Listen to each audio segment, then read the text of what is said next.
नमस्कार. सुलवाडे येथून सागवानी फर्निचर व सागवानी लाकूड वन विभागाकडून जप्त.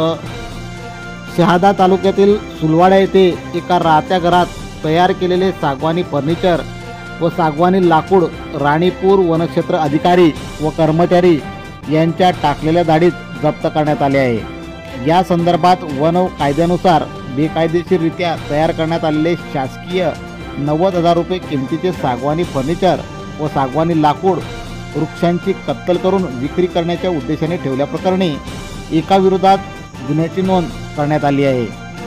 सुलवाडे तालुका शहादा येथे एका व्यक्तीकडे सागवानी झाडांची कत्तल करून फर्निचर तयार करून काही लाकूड ठेवल्याची गुप्त माहिती सहाय्यक वन संरक्षक संजयराज साळुंके यांना मिळाल्यानंतर त्यांनी तात्काळ तोरणमाळ वन क्षेत्रपाल महेश चव्हाण सुलवाडे येथे सुरेश मिस्त्री यांच्या राहत्या घराची चौकशी करण्याचे आदेश दिले.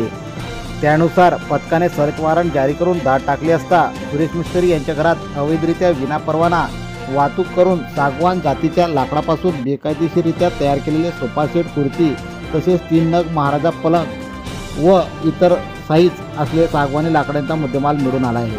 सदरची कारवाई वनसंरक्षक संजयराज साळुंके यांच्या मार्गदर्शनाखाली तोरणमाळ वन क्षेत्रपाल महेश चव्हाण, शहादा वन क्षेत्रपाल आशुतोष मेढे, तोरणमाळ वनपाल एस पवार, दरा वनपाल श्रीमती रुपाली मोरे, वनपाल मंदाना प्रियंका बिरारे, वनरक्षक अनिल तावडे, वनरक्षक नितीन पाटील, गुलाब तडवी यांच्या पथकाने केली आहे.